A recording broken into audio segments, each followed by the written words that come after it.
Bonjour à toutes et à tous, aujourd'hui une vidéo un petit peu spéciale sur le mode cassant de chez Seagull, hop là, voilà, télescopique évidemment.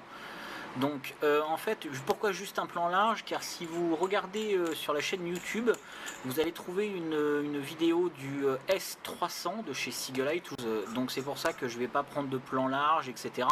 Le fonctionnement est exactement le même, donc je vais vous le présenter très rapidement en plan serré. Mais si vous voulez avoir un petit peu plus de détails sur ce type de mode, je vous invite à retrouver la vidéo sur YouTube du S300 de chez Seagull qui est en fait exactement le même modèle. Donc ici on a juste un aspect esthétique qui change, donc au lieu d'avoir des stries en fait sur la largeur du mode, voilà exactement, on va avoir des grandes faces planes en fait et quelques striures, donc qui permettent quand même d'avoir une prise en main tout à fait agréable, mais en fait c'est juste esthétique hein, puisque le mode en lui-même est composé exactement de la même façon. Donc on va déverrouiller la bague, donc ça c'est une bague de verrouillage en fait que je suis en train de serrer, donc qui se met derrière le mode, c'est le fond du mode. Donc cette bague, une fois qu'elle est serrée, en fait, hop là, voilà, permet un plot que l'on voit, on voit le plot qui bouge quand j'appuie. Donc ce plot vient faire contact sur la batterie qui est dans le corps du mode, et donc à partir de ce moment là en fait ça déclenche le processus de vaporisation. Donc voilà, ça marche très bien, c'est exactement comme pour l'autre, on voit que ça se place très bien, c'est un grand plateau qui est très pratique pour les doigts, mais ça ne bouge pas en fait, c'est vraiment voilà, on voit bien que c'est tout à fait solide. Hop, on va revisser la bague. Une fois que la bague est vissée, une fois que, en fait, quand votre mode est monté, hop là, voilà, on va monter le mode. Voilà, donc là le mode, imaginons qu'il y ait une batterie à l'intérieur, en fait, est prêt à être utilisé. Donc si la bague est desserrée, vous ne pouvez pas appuyer sur le bouton. Si la bague est serrée, vous pouvez appuyer sur le bouton. Voilà, donc je vais enlever le fond du mode. Hop là. Je vais vous montrer, alors tout simplement quand on désire mettre différents types d'accus, bien on dévisse le mode pour les batteries 18650, ou si vous avez une 18350, vous allez tout simplement resserrer le corps du mode pour qu'il puisse s'adapter à la taille de la batterie. Toujours présent sur nos modes mécaniques des évents de sécurité, très important en cas de problématique avec la batterie, que la batterie ne se trouve pas confinée dans un espace et qu'elle puisse librement, on va dire, jouer sa surchauffe, et puis que dans ce cas là ça ne vous pose pas de problème. Donc voilà, hop là, on entend une fois de plus hein, les pas de vis sont particulièrement bien faits. Je reviens pas dessus parce que bon, c'est tellement évident chez Seagull maintenant que j'ai envie de dire on en a pris l'habitude, donc c'est une bonne habitude hein, comme vous pouvez le voir. Donc la partie filetée, hop là, donc on voit le filetage qui est très bien fait, qui est très propre. Hop, nous avons la partie supérieure du mode. Alors moi ce que j'appelle la partie supérieure en fait c'est pas le consommable hein. Ça je vais l'enlever, le drip shield et le consommable on va en parler. La partie supérieure c'est ça. Hop là, je l'ai fait tomber mais je l'ai rattrapé à temps. Donc ça c'est la partie qui vient rentrer dans le corps du mode sur lequel il y a les vents de sécurité. Voilà. Et il y a cette partie là en fait qui est la partie connecteur, c'est là où vous allez venir tout simplement connecter votre produit fétiche. Donc là par exemple un cartomiseur, hop, on vient le serrer, voilà, on voit que ça passe très bien. Voilà, alors on peut prendre tout type de consommable, hein, j'ai envie de vous dire, vous n'avez pas obligé de prendre un cartomiseur, on va prendre, allez, j'ai un aga qui traîne dans un coin, voilà, on prend l'aga, on voit que ça se monte très bien, voilà, ça laisse peu de jours, voilà, c'est très bien fini. Donc voilà pour la partie connexion 510. Pour ce qui est de la partie connexion Ego, alors là j'ai pas de consommable Ego sous la main, où ils sont rangés, alors attendez, bougez pas, je vais en chercher un. Voilà, magie, et votre BCC. Et donc l'EVOD BCC passera parfaitement. Voilà, on voit que ça se monte très bien. On voit bien qu'il y a largement la place autour de l'EVOD pour laisser circuler l'air. Et donc de ce fait, ça marchera parfaitement bien. Voilà, donc je repose l'EVOD dans un coin. Voilà, on va remonter. Alors on voit ici qu'il y a une vis.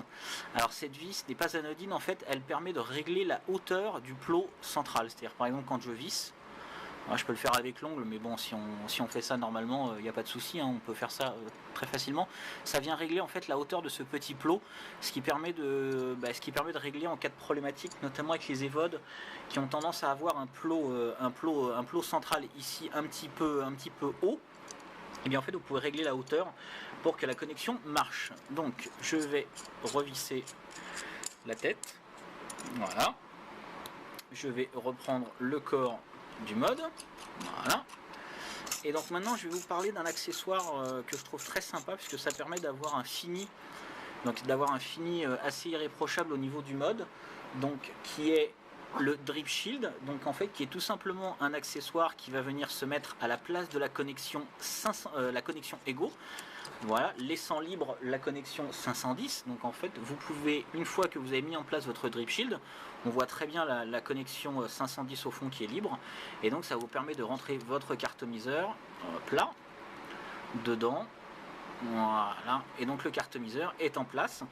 Alors, ce Drip Shield accepte, je pense, de mémoire, les atomiseurs de type Diver, qui sont des atomiseurs reconstructibles. C'est relativement nouveau sur le marché, c'est pas quelque chose qui est très courant encore, mais je pense que ça risque d'arriver sous peu de temps. Donc je vais vous montrer ça, on va remettre le Drip Tips pour que je puisse le manipuler, voilà. Et donc on voit que c'est quand même très large à l'intérieur, voilà. Et donc ce Drip Shield, donc ce qui est cette partie en fait, qui est ce consommable en aluminium, qui vient au-dessus, vous permet alors déjà d'éviter de vous brûler les doigts quand vous utilisez un cartomiseur, parce que le cartomiseur ça chauffe, mais va vous permettre d'installer un diver ou ce genre de consommable et de pouvoir avoir quelque chose et avoir un rendu fini impeccable. Voilà, donc on va le remonter. Voilà, donc je vais pas vous montrer comment ça marche en gros en plan large, tout simplement, puisque comme je vous le disais, je l'ai déjà fait sur le S300. Donc je vous invite à vous reporter à la vidéo du S300, puisque vraiment ce mode est totalement similaire. Il y a juste l'aspect physique en fait qui change, mais après c'est une histoire de goût. Moi je l'aime bien, alors je l'aime bien étonnamment, j'ai envie de dire, je l'aime bien pour deux raisons. Alors première raison, c'est qu'il ne prend pas les traces de doigts, on voit bien en fait. Depuis tout à l'heure, je suis en train de mettre mes doigts dessus et j'ai pas les doigts tout à fait secs, hein, ils sont un petit peu moites, parce qu'il fait très chaud aujourd'hui, plus de 35 degrés. Donc en fait, tout simplement, voilà, il ne prend pas les traces de doigts. Ça c'est quelque chose que j'apprécie beaucoup, même avec un petit chiffon à lunettes. Voilà, vous voyez, quand je l'essuie, ça change pas grand chose en fait. Donc il prend pas les traces de doigts, il est très propre, j'aime beaucoup le design épuré.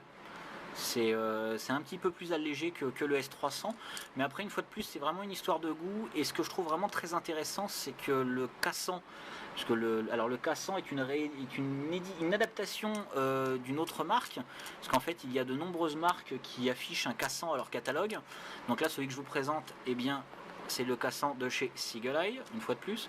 Et donc ce cassant a un intérêt, je trouve, très important, c'est qu'il est stainless.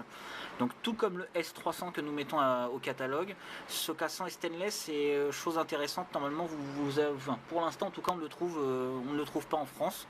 Donc c'est vraiment une demande qu'on a effectuée auprès de Seagull Eye pour avoir un produit tout simplement un petit peu unique. Essayer de vous dénicher des produits un petit peu originaux comme ça.